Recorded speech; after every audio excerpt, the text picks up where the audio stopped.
Today on WME3TV's Nexus, we have Dr. Joel Fuhrman for our second interview. He is a renowned physician who has put forth his model of Nutritarian Preventative medicine. He is a best-selling author and has a range of bona fides, which we gave in the last interview, but this time we'll just get into the discussion. We got into a number of things last time around, and I thought we might try to discuss what's likely in a lot of people's heads, some of these diets that are, out there in the ether, fads and/or, a little more responsible plans that are put out there and that people are trying or have gone the gamut through. And I wondered if you had anything to say about like the ketogenic diet, which is kind of the rage right now. Yeah, Down. I do have a lot to say about that. It's not really the rage right now when you look at this, because in the early 1980s, the Atkins diet was big. That was the same ketogenic diet, all over again. We're just bringing up the same diets that have been shown to be dangerous in the past, bringing them back up again. People have this love affair with meat and with their animal products, and they're somewhat addicting because their calories are concentrated, and they make people feel very satisfied. But unfortunately, meat eating, especially in higher amounts, when you go from 10% to 20% to 30% to 40%, as you increase the consumption of animal products, you have increased risk of both cardiovascular death and cancer deaths. And now here in 2023, we have numerous long-term studies that have tested people on ketogenic diets, and also done many long-term studies going on for more than 20 years on people comparing diets with various percentages of animal products in their diets. 10% animal products, 20% animal products, 30% animal products. We have many of these studies today. And the corroboration from one study to the other is remarkable that they show the same thing. And what they show is that as diets increase in animal product content, so do premature deaths. And they increase heart attack rates and cancer deaths in a dose-dependent manner. More animal products, more death. So the ketogenic diets particularly are showing the most early life deaths, any type of fad diet. So people are confused about this because, the advocates of ketogenic diets can show, well, they make my diabetes get better. I lost weight, my blood pressure got better. I'm easier to control my body weight. They're looking at short-term benefits, not recognizing that short-term benefits in studies that are short-term generate a hypothesis, but they don't give you evidence that this is safe for long-term use. For example, you could take a drug that may, cause weight loss or lower your cholesterol, but you don't know if that drug is going to increase the risk of cancer. And then offset the heart attack benefits with cancer, with increased cancer deaths, until you look at people following that medication for 20 years with large numbers of people. And then we find, oh, wow, this thing is unsafe. You can smoke cigarettes to lose weight too. It's not going to give you short-term weight loss benefits, but it doesn't mean it's a good suggested way that people would, drink alcohol, smoke cigarettes, or snort cocaine in those weight loss endeavors. Nevertheless, it's pretty conclusive in the scientific literature today that ketogenic diets have limited uses, and they have significant risks associated with them, side effects and risks, and are definitively long-term dangerous. So, and the amount of people advocating ketogenic diets, physicians, people writing books, people doing, they're out there in the media, on the internet, advocating ketogenic diets where people restrict carbohydrates, are all over the place with false information. So it's very disheartening to see that so many people are going to be hurt by these diets long-term, as they have been hurt by the Atkins diet in the past. Are there some more immediate dangers to do with various organs with the ketogenic diet? Well, certainly it puts the kidney at more risk, and you're at a higher risk of having kidney stones. Also because some people, have, you can say, juvenile plaque, more newly laid down aggressive plaque. It could exacerbate clotting tendencies towards a heart attack, but usually the weight loss benefits offset the clotting tendencies. So we usually don't see an immediate increase in heart disease risk, but a long-term increase in heart disease risk, we definitely see. So I don't know if the immediate side effects can be constipation, foul smelling breath, headaches. There are some immediate disadvantages to it, but the point is that it's dangerous to put your body in a high state of stress like that for years to come. And there's no benefit to doing it short term either, even if you're seeing an immediate benefit short term. Because if you're losing weight with a diet short term, it's no benefit if you gain the weight back. And it's just like the drugs people are taking to lose weight. If you take the drug away, they gain the weight back. If you take the ketogenic diet away, they gain the weight back. And staying on these things long-term are dangerous. And if you stop doing them, the weight comes back. So there's no benefit to doing it to begin with. The only really, I advocate obviously a Nutritarian diet, which is very different. It's mostly plant-based and it's full of high nutrient foods that are designed to extend lifespan and prevent cancer, like greens, beans, onions, mushrooms, berries, nuts and seeds, other fresh fruits. The point is that we're trying to get people to eat an assortment of high nutrient plant material because it suppresses the appetite. The body can't take in a lot of calories at one time. You get full because of all the bulk and fiber. And you can make delicious recipes, and people could maintain their weight loss long term by staying on a healthy diet that ultimately is going to reduce the risk of heart attack and cancer and prolong their lifespan. It's not a dangerous short-term diet. Even fasting, juice fasting or intermittent fasting has its downside because people often lose weight and then gain it back again because they don't maintain the same degree of intermittent fasting or time-restricted eating, and their weight yo-yos back up. And when you restrict calories too far, then often people who have a tendency towards food addiction get obsessed with their diet, with eating again, and they eat even more as they slow the metabolic rate down by restricting calories so far down, and then they mentally obsessed with the food they've missed, overeating after their overly restricted eating and gain the weight back and more. And most people who try to lose weight through excessive caloric restriction wind up gaining the weight back again. And when you gain weight back again, you not only lose the benefits, you actually make the fat more saturated and more dangerous, more cholesterol, because your own body fat raises your cholesterol. And the more your own body fat is saturated, the more it raises your body's cholesterol. So we're talking here, when you gain weight back quickly, you put more visceral fat, the fat's more saturated, and it can be more cholesterol generating and more heart attack dangerous. So we're talking about people who yo-yo their weight is not safe. So it's not even it's not even safe to do ketogenic diets. And another popular diet now is called the carnivore diet, where people are eating like a carnivore. They're just eating meat and, they're not eating plants at all. They're afraid to eat plants, so they're eating very little plants. And it's really based on misinterpretation of the science, rejection of the majority of the scientific evidence. I've spent my life reviewing more than 30,000 scientific studies on human nutrition. And contrary to what most people think about studies being in conflict with each other and showing different things, the overwhelming and the preponderance of evidence is overwhelmingly consistent among studies showing that the more vegetables eaten, the longer people live, not the more meat eaten. You know what I mean?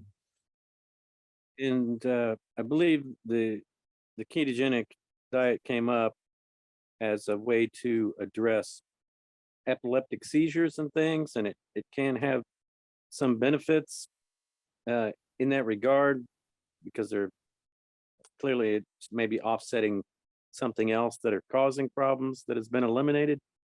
And is there any benefit at all to what they call ketosis and other ways to get the body on its ketones? I guess with fasting. Well, not really. As scientists and medical profession has used the ketogenic diet for children with seizures who are medication unresponsive. Even though medications have risks and danger risks, they couldn't control the seizures with medication. In those cases, they would resort to ketogenic diets for brain to be fueled by ketones as a means of reducing the seizures threshold, which they didn't do so, telling you it's healthy to eat this way. They did it recognizing it increases risk of bone fractures, it suppresses immune function, increases risk of pneumonia, there's, increases risk of urinary loss of kidney function. I mean, they do so conservatively with informed consent, telling children having to eat this way that it's, even though it's going to decrease the risk of seizures, there's certain risks associated with it. Now we have ketogenic people advocating people do this with false information as if it's a healthy thing to do. So, fasting, the brain can utilize ketones as an emergency fuel. It's for emergencies. It's not to be living in ketosis long term. So when we fast and we can't find calories to eat, the body, instead of, can break down fat and make ketones in the brain after 36 hours for a female and 48 hours for a male. The brain can convert to be utilizing ketones as an alternative source of energy instead of glucose. That's a way we can sustain ourselves and sustain our energy to function when there's no food around. So we can go without food for a week if we can't find any and not die, But we're not meant to be going without food to stay in ketosis long term. We're meant to try to find food again and get out of ketosis. So when we trick the body by not eating any carbohydrates, because we're a primate, which means we're dependent on carbohydrates for energy, and our brain is supposed to be fueled by glucose, like the other primates, like the other gorillas and apes, and right, we're only a fraction of a chromosome different from a mountain gorilla. We're essentially primates designed to function on an assortment of plant material. In any case, when we trick the body as to when no carbohydrate is coming in, the body thinks it's fasting. Thinks we're not eating, and it starts to break down. The brain then begins to accept ketones as an alternative fuel. The body produces more ketones when no carbohydrate is coming in. But you're keeping your body in a stressful state, making it more acidotic, more bone loss, more kidney damage, more immune system suppression, more cancer proliferation, higher levels of IGF-1 that promotes cell replication to promote cancer, and the promotion of angiogenesis, which then allows cancer cells to replicate. So it's important we're talking about it, but people shouldn't be considering that as an option. If they're overweight, diabetic, have high blood pressure, they shouldn't be trying to lose weight using ketogenic diets. They should run the other direction. And how about the Mediterranean diet, which is a little more mixed, includes things, cheese and meat. It seems more sane on the surface when you look at it. It at least is eschewing processed foods and things that people consider a little more natural, organic, and this other concept of the ancestral diet. Yeah, I think that also is not a good way to describe a healthy diet, because there's too much confusion around it and too many unhealthy components of the Mediterranean diet. Consider that I consider white flour and spaghetti and pasta made from white flour to be a drug, not even to be a food, because it's so low in nutrients and has such a high glycemic effect. One reason these people advocating keto diets and paleo diets and telling people one of the benefits of those diets is they're getting people off white flour, which converts into the bloodstream into sugar, which then doesn't even convert into energy very efficiently because there's no vitamins and minerals and antioxidants associated with it. So the body more readily converts it to fat, leaving you lethargic while you're gaining weight and less feeling like being active. What I'm saying is that the huge concentration of calories that flood the body from white flour products like pizza and bagels and pasta and Italian bread is particularly lifespan negative, as is the overuse of oil in the diet, because even the Preventative study that showed that olive oil when you switched butter into olive oil, may have reduced heart attack deaths by 15%. When they started getting rid of the olive oil and eating more nuts and seeds, their heart attack rates went down by 60%. So one of the unique features of a nutritarian diet is that almost all the fat intake comes from nuts and seeds and avocado, not from where most of the fat intake in America comes from oils and animal fats. And it's the oils, and so we get much more favorable fat intake from nuts and seeds, which then are shown to reduce heart attack and cancer risks and prolong lifespan.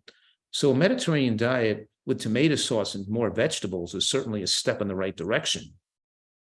But then you start considering the people's interpretation of Mediterranean diet means more pasta, more olive oil, and allowing the use of meat and cheeses excessively, could still be not ideal. And of course, we don't buy a car by comparing it to a junkyard wreck. Just because a diet's better than the American diet, which is literally a witch's cauldron of cancer causation, just because it's better than the American diet doesn't mean it's an ideal way to recommend people eat. I don't even consider the blue zones. Like there's blue zones areas like in Okinawa, areas of Sardinia. There's about 8 areas of the world where people are living about 6 to 8 years longer than the average American, and they're generally eating more plant-based diets with less than 10%. The blue zones have reduced intake of animal products, higher intake of vegetation, plants, plant foods. But they're not. But I don't consider them to be ideal diets to be emulated just because they're doing better than Americans do, because we can use science to put together a dietary portfolio that promotes human longevity to much more a stronger degree than the blue zones even do. So we could see that as also a step in the right direction over the Mediterranean diet, because obviously in the blue zones, there are less processed foods, less pasta, less oils, more natural plants, more simple foods grown culturally and historically in those areas for centuries. And they generally living longer in those areas. But most of those blue zone areas are not doing as well as the blue zones did 20, 30 years ago, because they've now put more modern foods in their diet, like fast food and white flour products and French fries. And, even in Japan and Okinawa, they're not eating like they did 50 years ago. So most people in middle age there aren't going to live as long as the people who are in their later years did, because they were living, many decades ago when their diet was better. So I'm trying to give people this unprecedented opportunity in human history to design a dietary portfolio that maximizes human lifespan, to enable most people to be able to live with their full mental faculties intact between 97 and 107 years old. That science is available to us today. And a nutritarian diet utilizes these foods that have anti-cancer potential and protect you against heart disease and enable people to reach their ideal weight and maintain that ideal weight for the rest of their life, which is essential for optimizing longevity. So I'm saying there's no such thing as a healthy overweight person. You can't be, there's a lot of social movement trying to people because they can't lose weight following the standard American diet because it's so dangerous and so many addictive foods in there, that they try to justify why it's okay or still healthy to be overweight, but healthy and overweight cannot be married together. There's no such thing, because being overweight has too many biological factors that raise insulin, promote angiogenesis, raise estrogen, promote inflammation, suppress immune function, and just increase risk of all causes of death. And are the vegetarian options that are more the modern options, you said, they've incorporated more of these modern foods into their systems, like probably in Loma Linda down there, the Seventh-day Adventists, generally vegetarian or vegan, the the veggie burgers, the more processed vegetarian fare. How do you come down on some of those products? I agree with what you're insinuating, that just because somebody is not eating animal products doesn't mean their diet is good, and their diet could have processed foods that do not contain animal products and still would be considered vegan. And eating vegan hot dogs and vegan cheeses that are made from oil and vegan, meat imitation meats that are vegan are still processed foods without the matrix of sustenance and phytochemicals and antioxidants that real food has. And the real food we're talking about here are things like, peas and beans and beets and mushrooms and carrots and squashes and real vegetables. And we're a vegetable dependent animal. And I want people listening to memorize these words I'm going to say right now. You could write it down. I'm going to say it slowly. Raw vegetables, meaning salad vegetables. Raw vegetables have the most consistent and powerful association with the reduction of cancers of all type.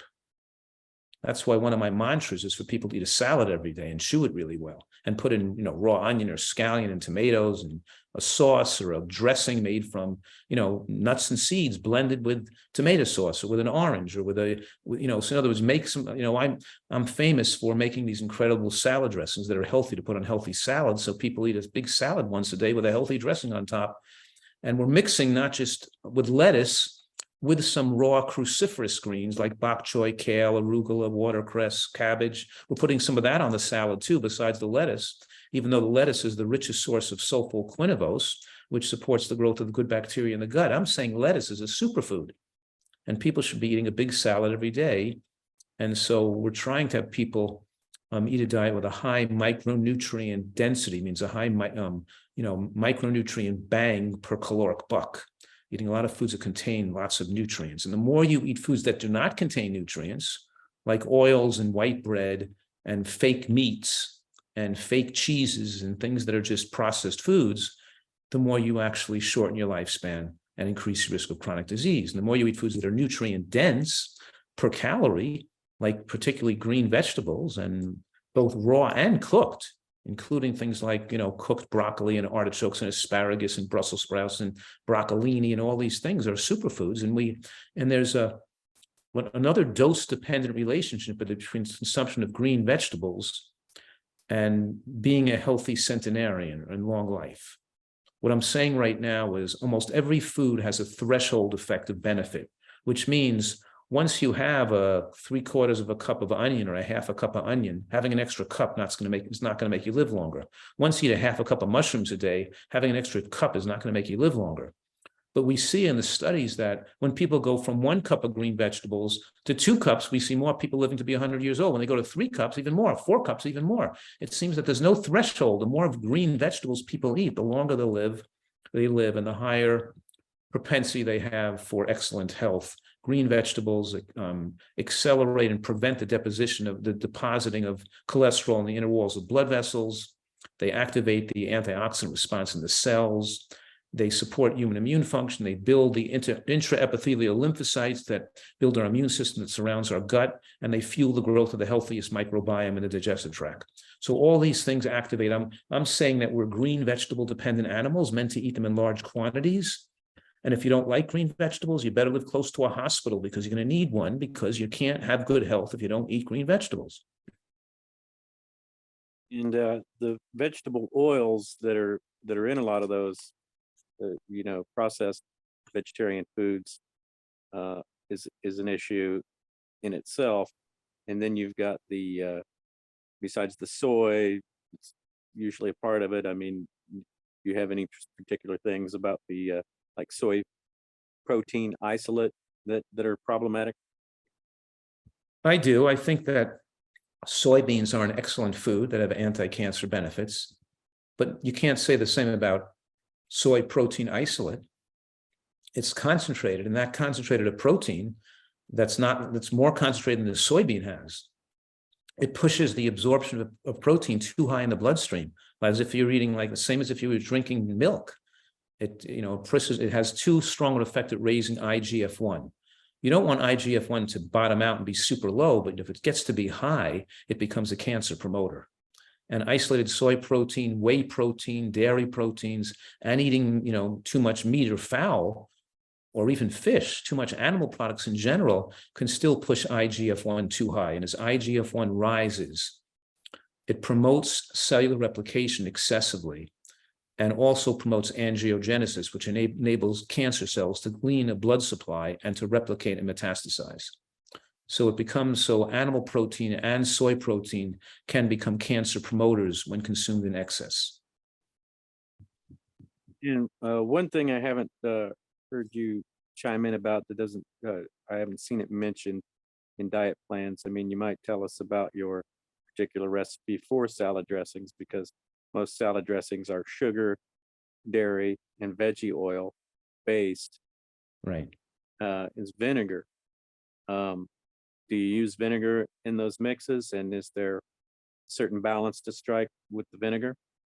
I do use vinegar in the mix. Like, one of my favorite dressings is just to peel a navel orange and to mix it with lightly toasted sesame seeds and cashews, with a splash of blood orange vinegar and a squeeze of lemon. I love that dressing, like an orange sesame dressing. I'll even take some of the sesame seeds separate and sprinkle them on the salad and put some kiwi or orange slices in the salad, and I'll eat that. Or I'll make a dressing by mixing one of my other favorite dressings, a nice thick garlicky tomato sauce. And then I mix that with almond butter and some black fig vinegar. It's just fantastically delicious dressing for a salad. The almond butter, black fig vinegar, and the tomato sauce mix. Yeah, I'm giving people a new way to think about dressings and sauces. Like we make a Thai curry sauce, and we put hemp seeds with a little touch of peanut butter in there, and then we put actually curry and turmeric and lemongrass is one of the secret ingredients into that dressing too, and a little bit of coconut, a little bit of shredded coconut too. But the point I'm making is we make these incredibly delicious dressings and sauces for making vegetables taste good. I'll even take, a little jar of unsweetened tart cherry concentrate, unsweetened tart cherry concentrate, and I'll put a little bit of balsamic vinegar in that, and I'll use that and I'll thicken it a little bit, and I'll use it as a drizzle to put on vegetables, like to dip broccolini in, or to eat broccolini or Brussels sprouts or something. Make a delicious, black, tart cherry dressing to use on vegetables. So we make the vegetables taste great and the salads taste great. But yes, vinegar used with a meal, it's diluted by the food, by the whole meal. It's not just drinking straight vinegar, which could be too strong. But if you're having a reasonable amount of vinegar, it actually aids digestion and helps slow the absorption of glucose. And it's safe to use vinegar in moderate amounts, like we're talking about in a dressing or a dip. And how about fermented foods? Well, the problem with fermented foods is most of them have too much salt in them. They're high. Most of them are high salt foods. You can eat fermented foods that are not salted. You can ferment things in vinegar. There's other ways you can ferment things. I think people should study the use of fermented foods that are not fermented with salt, because people know that kimchi is high in salt, and fermented cabbage and onion things are very high in salt. But in any case, we know that the Asian countries where they have more fermented foods and more high salt fermented foods have the highest rate of hemorrhagic strokes in the world. In this country, we have ischemic stroke caused by clot, but in countries that eat more salt than we do, and more fermented foods, they have higher rates of hemorrhagic strokes, because the salt, over the years of having so much salt, causes these pinpoint microvascular hemorrhages that gradually weaken the interior lining of the blood vessel, so that the blood vessel can then burst open and cause a type of stroke, which they get in Asian countries, is more devastating or deadly than the type of, because the vessel breaks and affects a larger portion of the brain. So I'm very concerned about people who are on plant-based or vegan diets, not recognizing the increased risk, even though they're decreasing the risk of heart attack and ischemic or embolic stroke, they're increasing the risk of hemorrhagic stroke, because the higher cholesterol is associated with lower rates of hemorrhagic stroke, and lower cholesterol let me say that again, I think I said that incorrectly, that higher levels of cholesterol are associated with lower rates of hemorrhagic stroke, and lower cholesterol is associated with higher rates of hemorrhagic stroke, because building up more plaque on the wall of the blood vessel thickens the wall of the blood vessel, makes it more resistant to breaking open and hemorrhaging. So people on plant-based diets who are not at risk of heart attack or ischemic or embolic stroke can still have their life be killed or have their life, destroyed by having a hemorrhage due to high salt intake.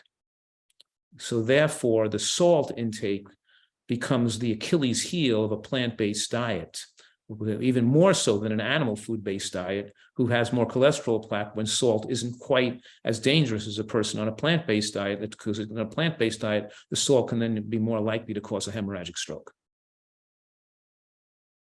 And how about pre and probiotics? I last evening saw someone online who said, "Oh, I overdosed on probiotics," and was feeling like they were dying.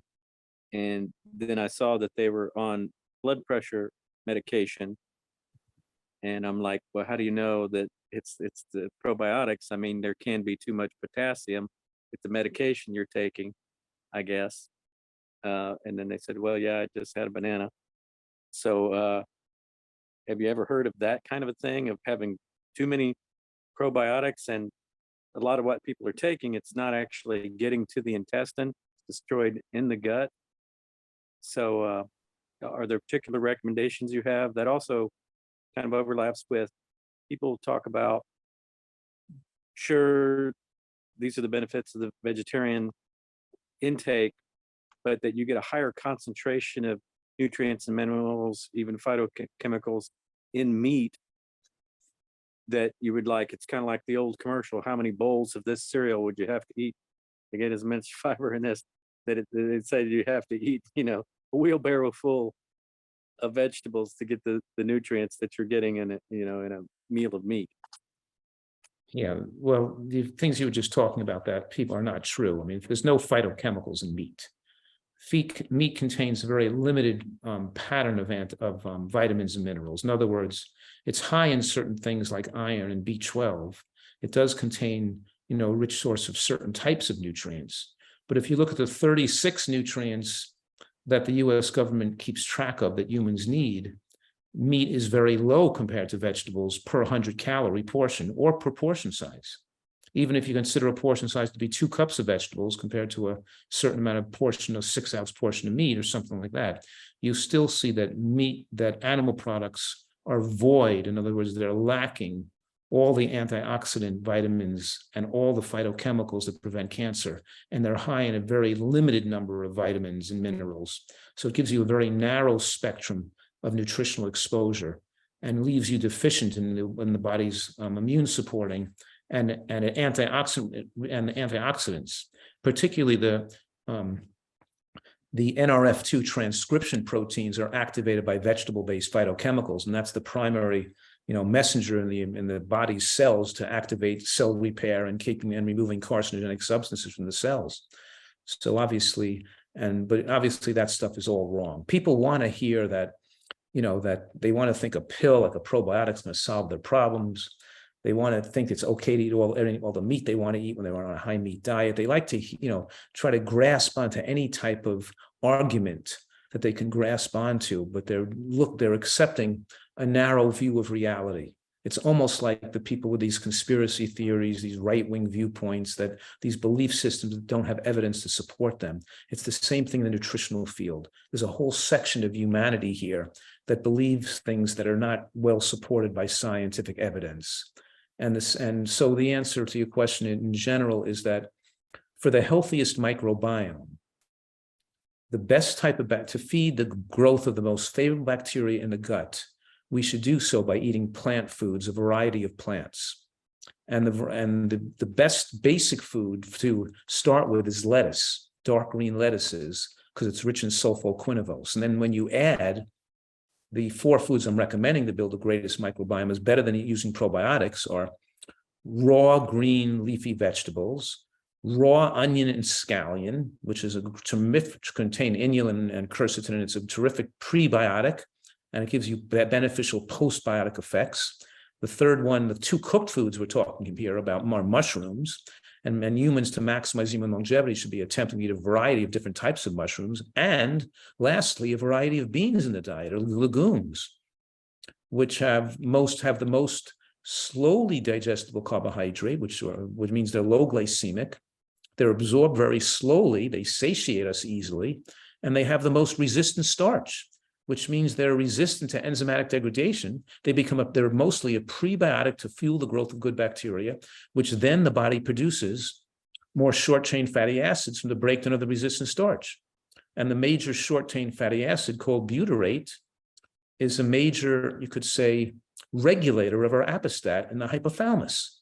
So as we eat more beans, we're satisfied. And I encourage people to eat like a half an ounce to an ounce of nuts with the meal, and to eat like a half a cup of beans with lunch and dinner or something. As you're eating a small amount of beans and nuts with the meal, you feel like you're satiated. You don't need to eat so many calories. And you eat vegetables, beans, nuts, you can get, you feel satiated. You feel like you had enough food. You're not hungry for hours and hours and hours.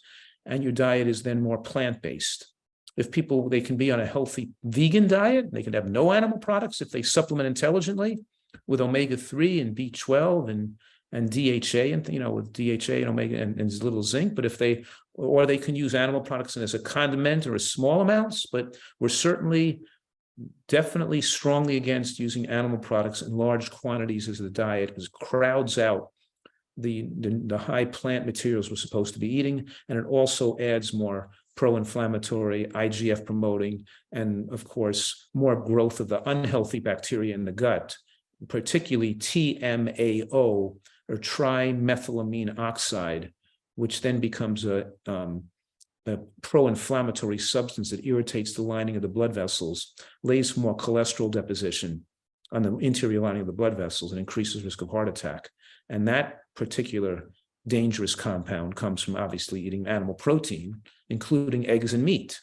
So we're trying to keep those amount of those negatives, uric acid, urea, ammonia, TMAO, IGF-1, too much iron, all those things that people get in trouble with and cuts short their life from eating too many animal products.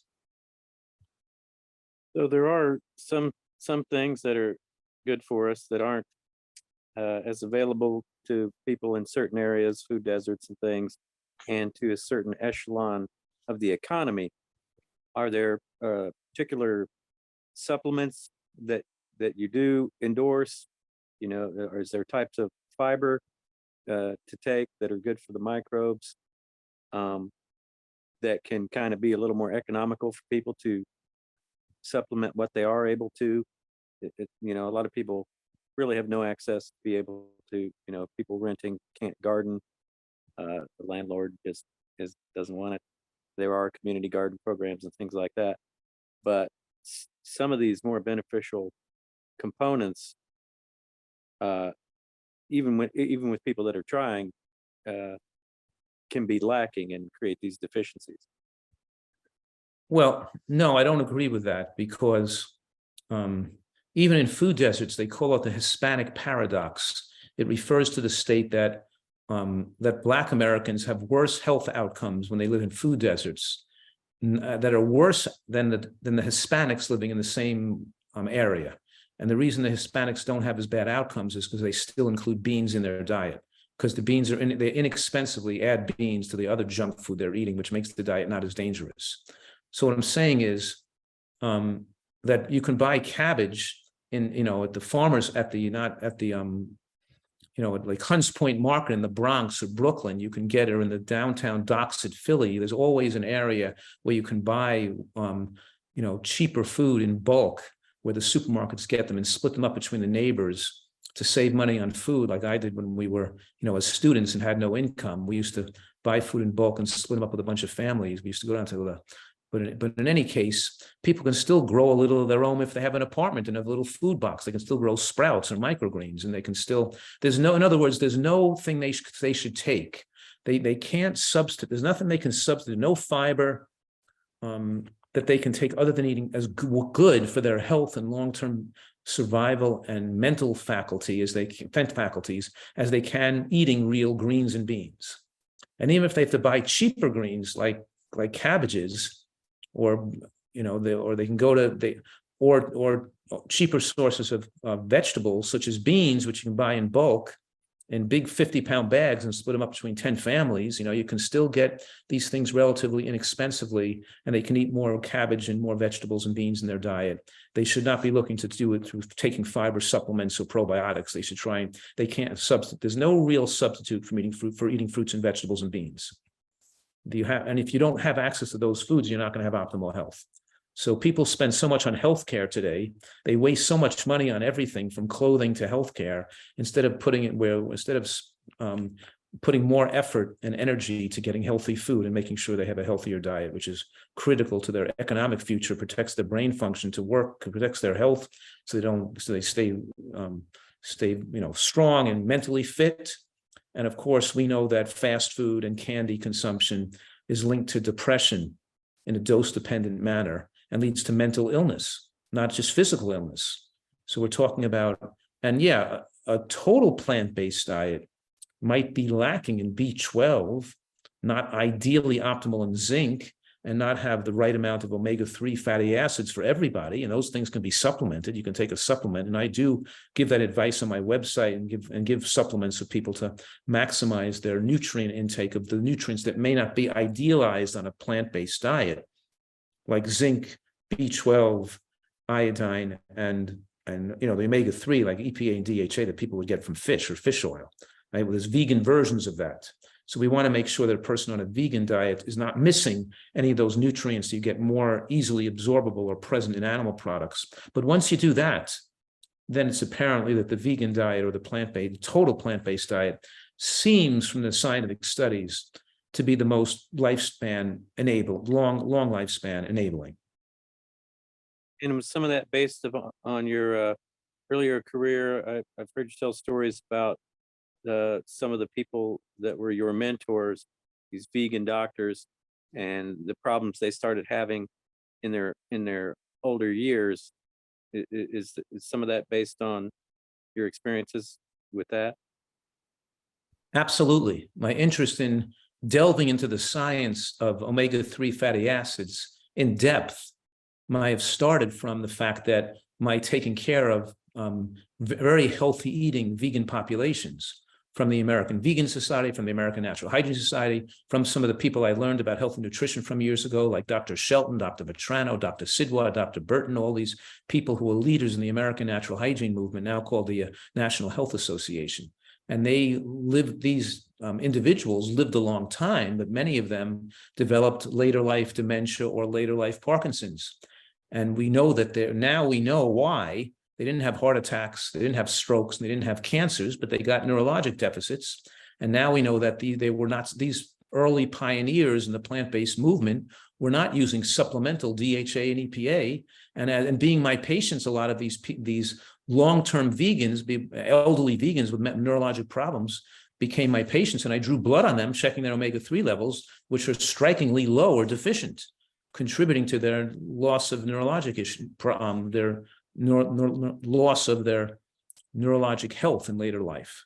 So yes, it's very critical to me. And there's more than a dozen studies today that show that low levels of omega-3 index are associated with higher degree of brain shrinkage and intellectual impairment in later life. So we're talking here about maintaining our full mental faculties means that we want to have a diet that's rich in plant phytochemicals, but also not let the omega-3 fatty acid levels fall below 5 on the omega-3 index. And we adjust the supplemental level of DHA and EPA with a vegan source.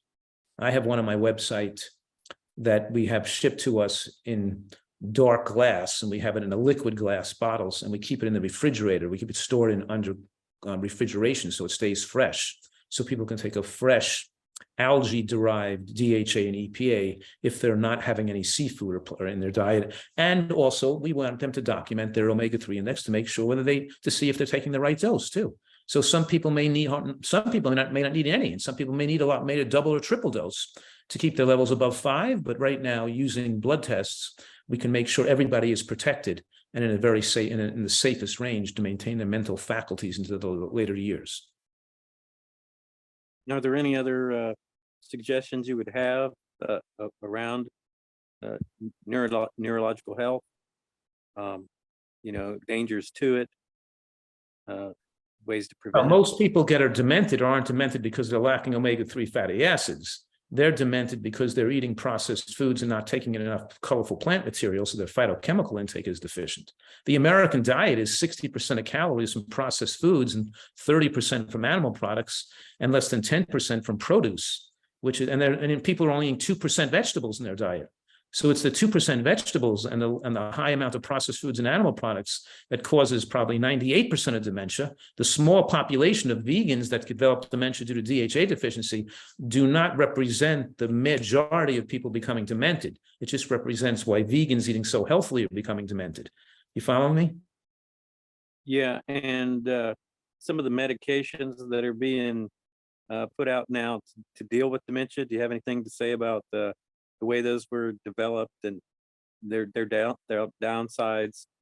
Not much. I mean, just that we're so overly reliant on medications that have very little long-term benefits. they're very marginal. Even statin drugs probably only benefit 1 in 1,000 people.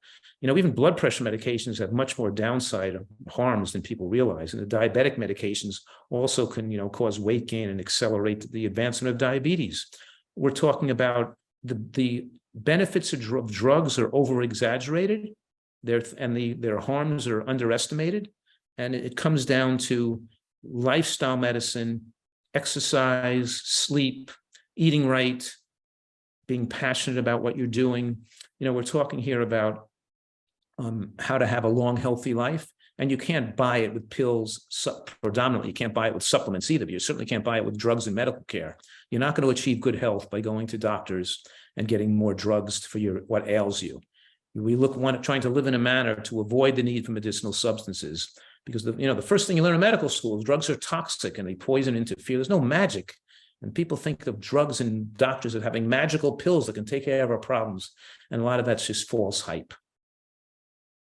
And so what are the mechanisms involved with dementia? It seems that there isn't, or the consensus is sort of deteriorating on whether it's amyloid plaque, whether it's calcium, what is it that's going on in the brain that's causing these problems? Well, what I'm saying right now is that there's multiple avenues which can cause dementia. And in most people who have dementia, it might be a combination of avenues. In other words, atherosclerosis, poor oxygenation and circulation causes dementia. High levels of glucose surging in the brain, being diabetic prone or being overweight, needing more sweets causes dementia.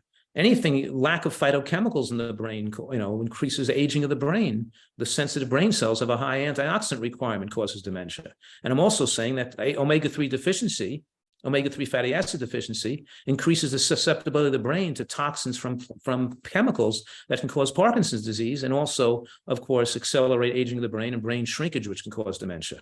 So they were talking anywhere from the progression, like you're saying, of Alzheimer's, Parkinson's, amyloid plaque, vascular dementia. It's all interrelated. What I'm saying, what's the take home here, and the positive aspect is when you eat a nutritarian diet that I'm recommending, so rich in nutrients, and you use supplements conservatively and intelligently, it reduces all causes and all contributors to dementia, not all the different contributors and all the different types of dementia you're protected against. And the same diet's protecting you against heart attacks and strokes and cancers at the same time. And I've heard it thrown out that the brain shrinks with obesity. Is that something that you believe, or there's evidence to the effect of? Or Well, yes, you could say that, but the brain shrinks with aging. It's just that obesity accelerates the aging process, and the more glucose you have circulating, the faster your brain cells are going to shrink, and more prone to depression too. There's more depression with obesity. There's more diabetes, obviously, and there's more sugar in the brain. There's more dementia and more brain shrinkage with aging when you're overweight, because it accelerates almost every disease.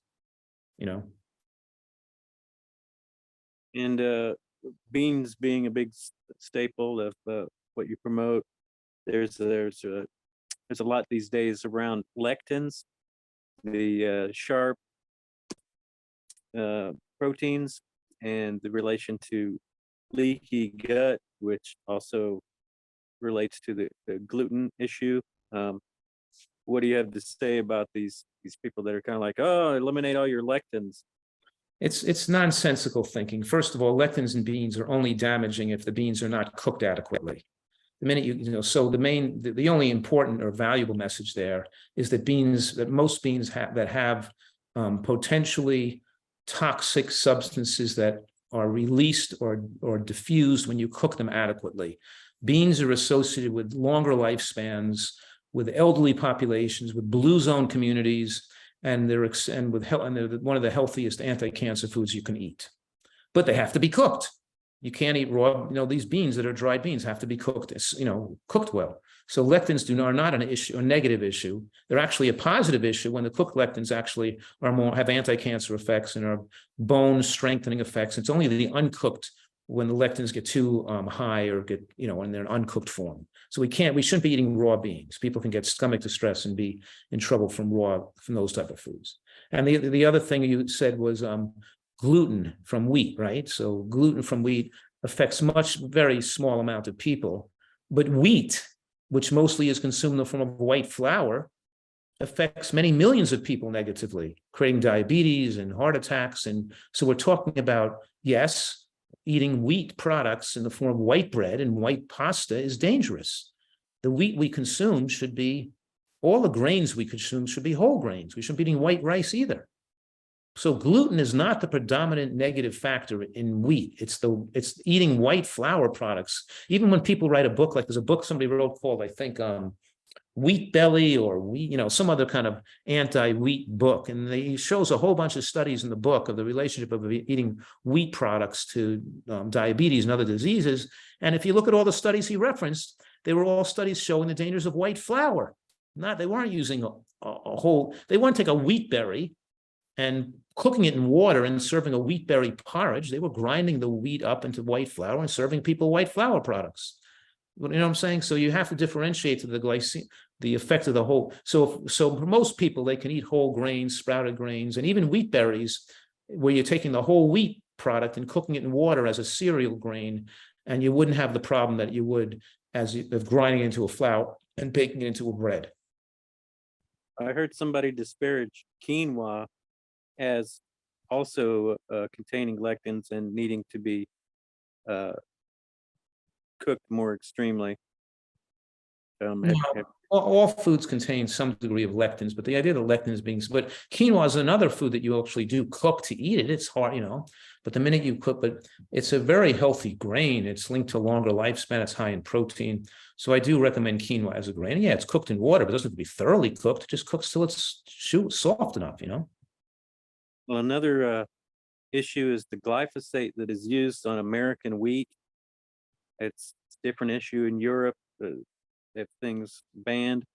Do you have much to say about glyphosate, which has been found to, be falling in the rain, to be residue in everything, children's cereal and. Well, don't forget, most Americans are eating these things from commercial growers that are, made with Roundup and glyphosate, and it's not just the wheat; it's the corn, it's the soy, it's the wheat, it's almost everything that you get. All those non-organic grains that are made from all the products people are making, and they use other dangerous chemicals to remove the oils that they put in.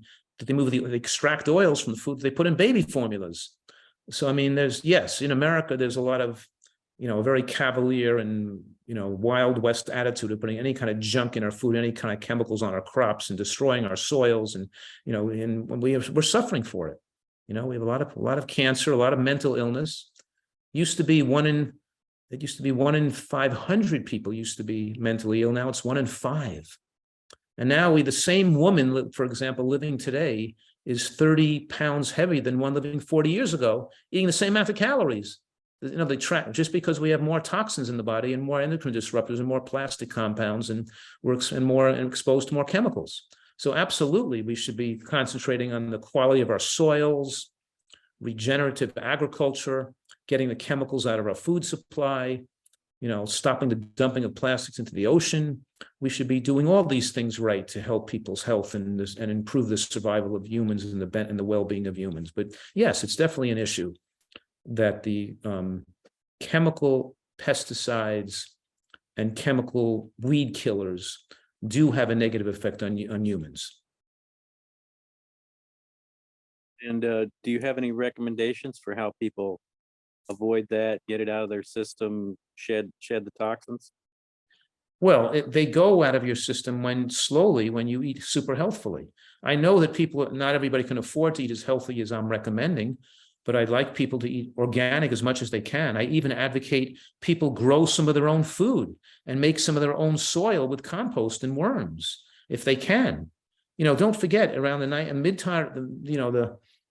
mid-section of the last century, and around World War I and World War II, the government was still advocating people have grow most of their own food at home, and about 40% of the population, and about 40% of the American calories came from home, what people grew in their own households. And yes, we shouldn't be having as much lawns and grass. We should having people be growing more of their own food and growing their own fruit trees and planting their own vegetables. And we definitely have to, support the organic farmers, because people working with the chemicals are also ruining and destroying their own health. And, even the farmers that have to, so we should, it's definitely a passionate interest of mine to protect our environment, protect the farmers, the soil, and to get the chemicals and the poisons out of our, just for, people will say, oh, well, how are you going to produce enough food without the chemicals? But that's also incorrect. When you can produce adequate food for a population at reduced costs, if we're doing it in large scales. And we can also turn a lot of, we can also use regenerative farming practices where you plant foods that come in year after year, like fruit trees and asparagus and things that you plant, and they just come up year after year. And there's so many things we could do to improve our nutrition through changing the food production methods. Yeah, everyone I've ever known who starts to grow a garden, they end up with more than they can eat, at least of particular foods. They may not be able to produce the 99% of what they're eating, but it becomes immediately, you have to can things, you have to give it away. So this false lack scenario. There's something emotionally satisfying about growing some of your own food. And it's a link between gardening and longevity that's not just due to the food production, but due to the connection of the earth and just getting out there and working in the soil and making your own food. So it's just like exercising, and gardening is another activity that promotes longevity. And when we can, organic garden, make our own compost and make our own healthy soil and produce some excellent food, it adds quality to the person's diet. And when you're asking me, what can people do to take probiotics? I can take this and take that. If they could devote some time with their family to making a compost pile and mixing it with dirt and putting, and worms and making some goods and growing a little garden area, that's so important for their own health, for their own microbiome, for their own immune function, and for their own emotional and intellectual health, for their future. So protective to be gardening to making some of your own food. And one of the popular memes that always gets a lot of likes online is the grocery store that has some farming on the roof. And, generally these things seem to be kind of done as a little bit of a gimmick, because the store is still full of horrible things, but at least you can get your greens and stuff with basically 0 miles traveled. And I think that can be done in a lot more places, in a lot more urban settings, that basically every rooftop could be devoted to some level of production and be roof absolutely. Absolutely. Here, you may know my retreat here in San Diego, people, they come to stay here to get well from diseases or to lose weight. And we grow a lot of our own food on the premises. We have gardening, and we grow microgreens, and we grow sprouts. And I have 140 fruit trees, but I have, vegetable beds, and I have big compost piles. And it's very fun to eat the food you grew, and to serve people the food you grew, and to have them be part of their own food preparation and help me in the garden, help me with the, so they see that, and they learn how to eat right, but they also learn how to kind of like make some of their own food, and how great the food tastes when you're eating what you picked that day you're having on your plate the same day. Is so it's so satisfying, And with cooked and raw, I've heard you say that certain things you need to cook, other things better raw. I think it was carrots. You said you couldn't get some of the things out of it without it being cooked, and mushrooms can be carcinogenic until you cook them. Do I have that right? Well, there's a mild carcinogen called agaritine in the white button cremini portobello family of mushrooms. We recommend those mushrooms predominantly be cooked, but you can eat some types of mushrooms raw, and you can eat some of the mushrooms raw. But it's better to in general to cook the mushrooms. It's certainly better to cook the beans. Most other foods can be eaten raw or cooked. Carrots are still, and beets are still good to eat raw. but you get more of the carotenoids out when you cook them, and they have more calorie availability when you cook them. You can digest them easier for people who are trying to gain weight or can't get enough calories. So, but basically speaking, it's only the beans that have to be cooked. And certainly I recommend people eat vegetable bean soup. Like lunch, I want your lunch to be a big salad with a healthy dressing, a bowl of vegetable bean soup with mushrooms in it, and some fruit for dessert. A pretty simple lunch. If everybody in the world could eat that lunch, we'd probably healthcare costs would drop by 50% just from that one change alone. You know? And do you have a time reference on that? Kind of the circadian rhythms of our body, certain times a day to stop eating by a certain period of overnight fasting? Yes, I want people to stop eating by 6 o'clock at night, so they have 4 hours, generally 4 hours of no eating before bedtime.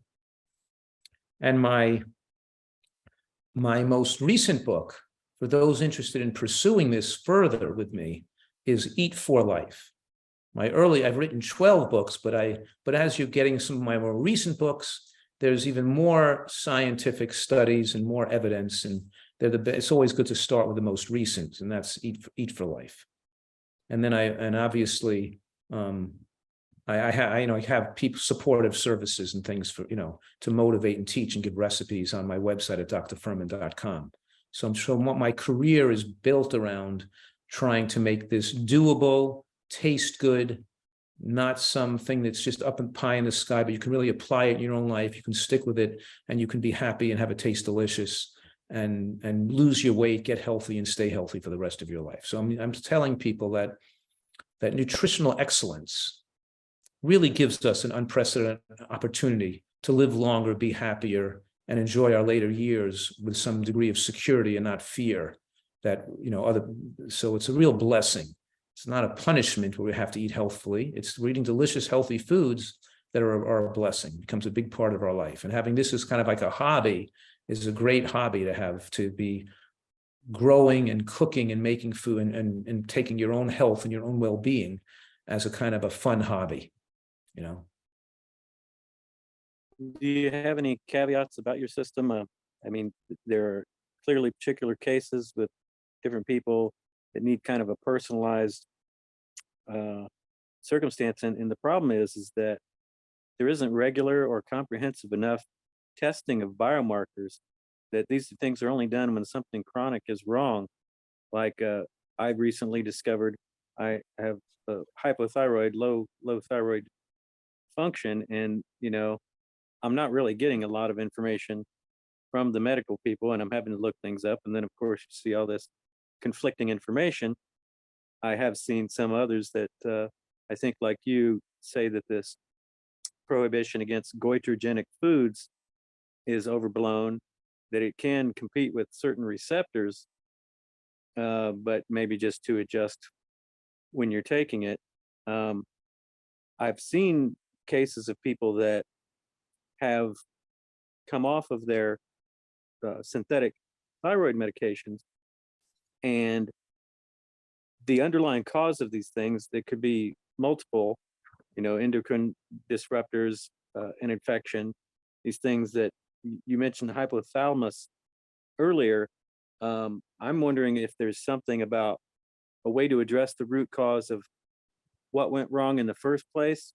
In general, you decry the side effects and the use of drugs, but I guess you're for taking the thyroxine. But what about that root cause, and what mechanism are you not, what's going on that is not being addressed? Well, my whole career is specialized in people being able to reverse diseases naturally, get well from lupus, from asthma, from rheumatoid arthritis, reverse heart disease, reverse diabetes, get rid of your headaches, get rid of your fatigue, get rid of your, so really to use nutritional methodology to enable to get people well. However, most people develop hypothyroidism as an adult, are not able to get well. They need to take thyroid replacement hormone for the rest of their life. And we have people using less, but very rarely can people who are legitimately hypothyroidism come off the medications. It doesn't mean we don't know the cause of it. The cause of it is mostly, like you said, it's endocrine disrupting chemicals, it's plastics in our plastics in our environment, and we dump thousands of tons of plastic garbage into the ocean every hour.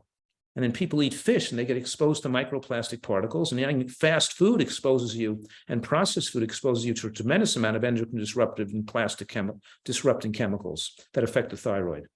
But once the thyroid is destroyed, it generally doesn't come back. We have to watch for people that are diagnosed, though, improperly, because I'm saying that overtaking thyroid medication that you don't need can age you and can speed up your metabolism and age you more rapidly and have detrimental effects on your heart. So you don't want to maximally suppress your TSH. You only want to take enough thyroid hormone if you need it in a small enough dose to drive your TSH between 2 and 4. Do not take so much thyroid hormone your TSH goes below 2. So it's not a rocket science here. The TSH is easily measured in the blood. If your TSH is above 5 or above, it's climbing above 5 and you need to take thyroid hormone, take the least amount necessary just to keep your TSH to stay below 4. And don't take a huge amount to get it below 2. So for you, if you have that, you're probably not going to get rid of it, but don't overtake thyroid medication. Take the least amount you need to keep your level in that favorable range. Well, I had heard about, there's not being as people being deficient in iodine. Shortly before this, I had gotten the iodized sea salt because they said everybody's switching to sea salt means they're not getting the iodine. That's that's kind of like soups and things that have salt in them. There's already iodine, and then I see that too little or too much iodine can be the problem, and so I wonder if it was simply incorporating that iodized sea salt. No, you shouldn't be using sea salt and iodine salt in your diet anyway. Take a vitamin that has iodine in it, or take a little pinch of kelp for iodine. Don't use salt. Just because salt they add iodine to salt, you shouldn't be using that as your source of iodine. You should get your iodine from areas that are not salted. But in any case, the cause of iodine deficiency being a cause of hypothyroidism is relatively rare in this country, and it's not the case in even 1 in 100 people. They don't develop hypothyroidism because of iodine deficiency. They develop hypothyroidism because of an immune system attack on the thyroid, destroying the thyroid the thyroid hormone producing cells because they're exposed to chemical compounds in the modern environment we're not supposed to be exposed to. Yeah, and I believe I'm suffering from long COVID, which seems to be what has caused the autoimmune system to kick up. But how much of that is disruption and how much of that is actual damage? I mean, taking the medication ups your levels in your blood because it's the medication that's now being read in your blood, but the conversion, and there seems to be an interrelationship of like 10 or 12 different glands that are really involved in this, and that full spectrum is not being examined. Well, I don't want you to overcomplicate this because it's not favorable for you or other people to overcomplicate this. Health is not that. It's relatively simple. You have to eat healthfully, get enough sleep, not miss any nutrients, and don't get involved with overly testing and going crazy with going to doctors who make you nuts and give you a million different supplements and start to overly complicate this issue. It's not complicated. Achieving good health is easy to do, and everybody can achieve it. And I have to go now. I have to get out of here now. So I'm obviously wishing everybody, great health and much happiness, and hopefully I can be useful for people. I answer questions to people's individual needs on my website at drfuhrman.com too. And I'm hoping to have the opportunity to guide you and help you achieve better health. And if you want, and certainly I'm available, people need to ask me questions or want to have more information to help them personally. Well, thank you for joining us again and sharing your knowledge and hopefully helping people avoid some pitfalls. Exactly. All right. Good luck. Thanks for the good work you're doing. All the great things you're doing for people too. Thank you very much. Bye. Bye-bye.